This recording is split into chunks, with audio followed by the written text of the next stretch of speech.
बिस्मिल्लाहिर्रहमानिर्रहीम। अस्सलाम वालेकुम। मेरा नाम सर्जन कमोडोर इरफानुल बारी है। मैं head of department of dermatology हूँ PNS शिफा में। तो आज एक आध मिनट के लिए मैं एक्नी के ऊपर आपसे बात करूँगा। एक्नी के बारे में बहुत सारे मिथ्स प्रिवेल करते हैं जो हमारी सोसाइटी में एक्नी के बारे में समझा जाता है और उसको फिर आगे प्रमोट किया जाता है, जो कि काफ़ी गलत चीज़ें हैं। तो उनमें से चंद एक के बारे में मैं आपसे बात करना चाहूँगा, आपको अवेयर करना चाहूँगा। एक तो ये कहते हैं कि एक्नी जो है it's just a cosmetic disease है। इसको हमारे बड़े जो थे वो भी इसको इतना लिफ्ट नहीं कराते थे, कहते जी ये जवानी के दाने हैं और ये ठीक हो जाएंगे बस। और बल्कि इसके बारे में एक बड़ी मिथ थी कि जी शादी के बाद एक्नी ठीक हो जाती है, जो कि बिल्कुल गलत है। इसका उसके साथ कोई ताल्लुक़ नहीं है। ये एक डिज़ीज़ है और ये डिज़ीज़ जो है not limited to teen age. एक और जो मिथ है वो ये है कि ये टीन एजेस में होती है। ऑल्दो 90% ऑफ केसेस ये टीन एजेस में होती है, लेकिन इसमें ये इन्फेंट से लेके एल्डरली तक किसी को भी हो सकती है। और ज़्यादा मिडिल एज में जो होती है रेजिस्टेंट केस होते हैं, उसमें उसको मैनेज करना मुश्किल होता है। तो और इसके बारे में कहा जाता है कि ये डाइट से रिलेटेड है। अब डाइट से भी इसका कोई डायरेक्ट रिलेशन नहीं है। कहा जाता है कि सिर्फ ये जो हैं चॉकलेट्स और जो बंद वगैरह हैं और बर्गर्स वगैरह हैं, तो आम तौर पे इनसे कोई डायरेक्ट रिलेशन नहीं है। लेकिन अगर बहुत ज़्यादा भी कोरिलेट करें तो ये चॉकलेट के साथ थोड़ी सी ज़्यादा हो सकती है, लेकिन डायरेक्टली उसके साथ लिंक नहीं है। फिर एक ये है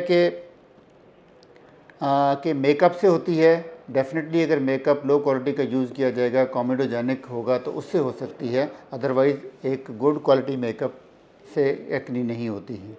और ये पुअर हाइजीन से रिलेट किया जाता है कि जी पुअर हाइजीन होगी तो एक्नी होगी। पुअर हाइजीन के साथ ये है कि एक्नी कॉम्प्लिकेट हो सकती है, लेकिन poor hygiene is not the cause of acne है।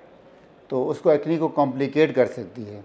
ऑल्दो के फेस की जितनी अच्छी हाइजीन होगी तो उतना उसके लिए बेहतर होगा, लेकिन ये कॉज नहीं है।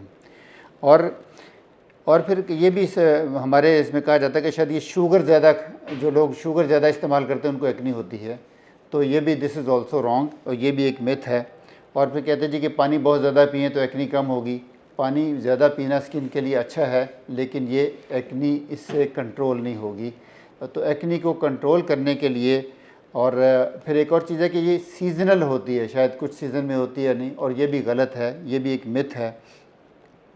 और एक चीज़ जो है ये भी कहा जाता है कि जी इसमें आपने कोई गलती की है, आपने कोई गलत चीज़ें इस्तेमाल की हैं, डाइट में गलत इस्तेमाल किया है, स्ट्रेस ली है, इस वजह से है।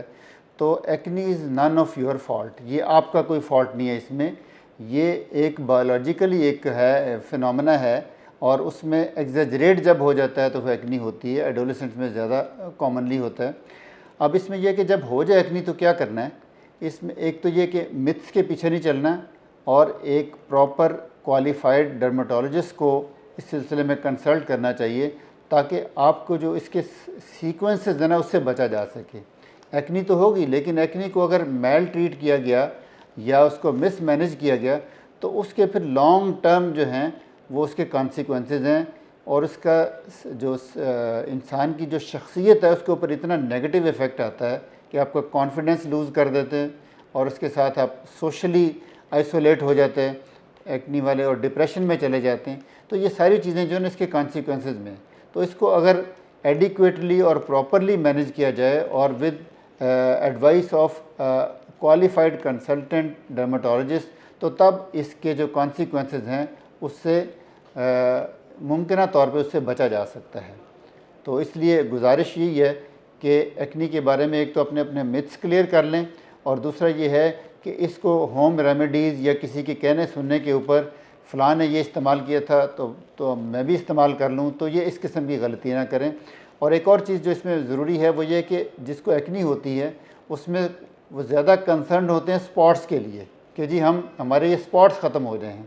हालांकि जब तक उस प्रोसेस को नहीं रोका जाएगा तो स्पॉट्स को ख़त्म करने से एक्नी, या कोई हम एंटी स्पॉट को ट्रीटमेंट करेंगे तो उससे एक्नी ज़्यादा फ्लेयर अप होगी। तो इसलिए पहले एक्नी के प्रोसेस को रोकना है कि नए दाने बनना कंट्रोल हों, उसके बाद फिर जो रेजिडुअल इफ़ेक्ट्स हैं उसके, जो उसके असरात हैं, फिर उसको ट्रीट करना चाहिए। तो ये एक मुख्तलिफ स्टेज की ट्रीटमेंट है, ये कोई वन टाइम ट्रीटमेंट नहीं है एक्ने की। तो ये समझना ज़रूरी है कि जब एक क्वालिफाइड डॉक्टर से और उसकी मशवरे के साथ इसकी प्रॉपर ट्रीटमेंट की जाए। ये कोई ओकेजनल या चलते फिरते या 1-2 दिन या हफ्ते 10 दिन की ट्रीटमेंट नहीं है, इसको प्रॉपर फॉलोअप के साथ किया जाए, और फिर ताकि हम इसके जो है लॉन्ग टर्म या मुज़र असरात हैं जो कि इंसान की शख्सियत के ऊपर पड़ सकते हैं बहुत बुरे, तो उनसे बचा जा सके। Thank you.